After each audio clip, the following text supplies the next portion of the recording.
ने कहा कि मैया प्रजापति गौतमी खड़ी हुई है। तो जाकर के माँ से पूछा कि मैया आप यहाँ क्या कारण है, इसलिए खड़ी हो? तो उसी समय आज हम मैया कहने लगे हैं आनंद, मैंने भगवान बुद्ध से कहा कि हमें भी अपने श्रम में सम्मिलित कर लो। और बेटा मैं अकेली नहीं हूँ, हमारे साथ में कपिल वस्तु की कई है कि स्त्रियां हैं जो भगवान बुद्ध के संग में सम्मिलित होना चाहती है, लेकिन भगवान पता नहीं किस कारणवश हम स्त्रियों को वो अधिकार नहीं दे रहे हैं, हमें अपने धर्म की प्रवृत्ति नहीं दे रहे हैं। आनंद तुम जाओ भगवान से कहो, क्योंकि भगवान तुम्हारी बात तो मानते हैं, अगर तुम कहोगे तो हो सकता है कि वो बात मान ले। तो उसी समय आनंद ने कहा मैया तो ठीक है कुछ करते हैं। तो उसी समय आज वो आनंद भगवान बुद्ध के पास में पहुंचे तो कहा कि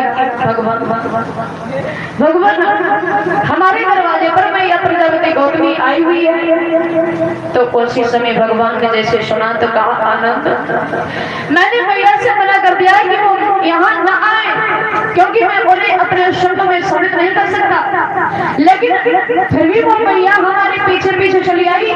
क्यों? आनंद जाकर के माँ से कह दो कि जो उनकी इच्छा है वो पूरी नहीं हो सकती है। तो उसी समय आनंद बोली भगवान हमें आप ये बताइए कि आप ऐसा कर क्यों नहीं सकते, कारण क्या है? उसी समय आज भगवान कहने लगे आनंद तुम्हें नहीं मालूम, जहाँ स्त्री और पुरुष साथ में रहेंगे तो वहाँ हमारा धर्म आगे नहीं बढ़ेगा, क्योंकि स्त्री पुरुष साथ में रहेंगे तो उनके मन में काम वासना जागृत होगी, बुरे विचार उनके मन में उठेंगे। इसलिए हम ये नहीं चाहते हैं कि जो हमारा धर्म आगे बढ़े वो पीछे बढ़ने लगे, हम ऐसा नहीं चाहते हैं। इसलिए आनंद मैया से जाकर के कह दो कि वो वापस घर के लिए लौट जाए। तो उसी समय आनंद बोलेगी भगवान आप हमें ये बताइए, अगर उन स्त्रियों को साथ में रखो तो हम ये नहीं कह रहे हैं कि अपने ही संग में रखो, ऐसा करो। धर्म की दीक्षा सबको दो, इनकार किसके लिए मत करो। क्यों? क्योंकि जहाँ पुरुषों की बात आती है तो वो पुरुष हमारे साथ रहेगा, और अगर कोई स्त्री की बात आती है तो उन स्त्रियों का संग अलग बनाइए और उसकी बागडोर मैया प्रजापति गौतमी के हाथ में सौंपिए कि जो भी स्त्री धर्म की दीक्षा लेगी वो मैया प्रजापति गौतमी के द्वारा, और हमारे साथ में सिर्फ पुरुष रहेंगे। जब उनका संग अलग होगा हमारा संग अलग होगा तो बताओ अपना धर्म आगे कैसे नहीं पड़ेगा। आज उसी समय जब आनंद ने इतनी बात कही है तो भगवान ने विचार किया बात तो ठीक है। तो उसी समय आनंद की बात सम्मान करके आज भगवान बुद्ध ने सभी स्त्रियों को पास में बुलाया, और उन स्त्रियों को पास में बुलाने के बाद में आज भगवान बुद्ध ने सभी लोगों को धर्म की दीक्षा दी।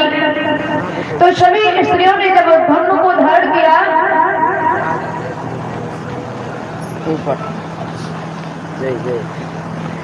उसी समय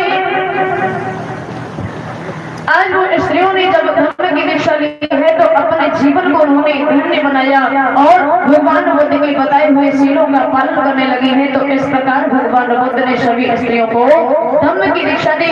तो जो भी स्त्री उस संग में सम्मिलित होने के लिए आती है तो वो मैया प्रजापति गौतमी के द्वारा उसे धर्म की प्रवचन दी जाती है, और अगर कोई पुरुष आता है तो वो भगवान बुद्ध के द्वारा धर्म में दीक्षा लेता है। तो ऐसे भगवान बुद्ध ने अपने धर्म में सभी स्त्रियों को भी वही मान सम्मान दिया जो अन्य पुरुषों का वो दर्जा देते हैं, वही दर्जा आज उन्होंने स्त्रियों को भी दिया। तो ऐसे इन स्त्रियों को धर्म की दीक्षा लेने का अधिकार मिला। बोले भगवान बुद्ध की।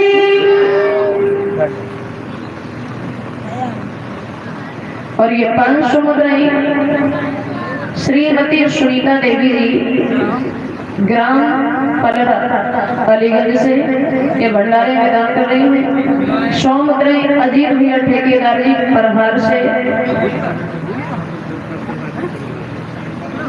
50 मुद्राएं श्रीमती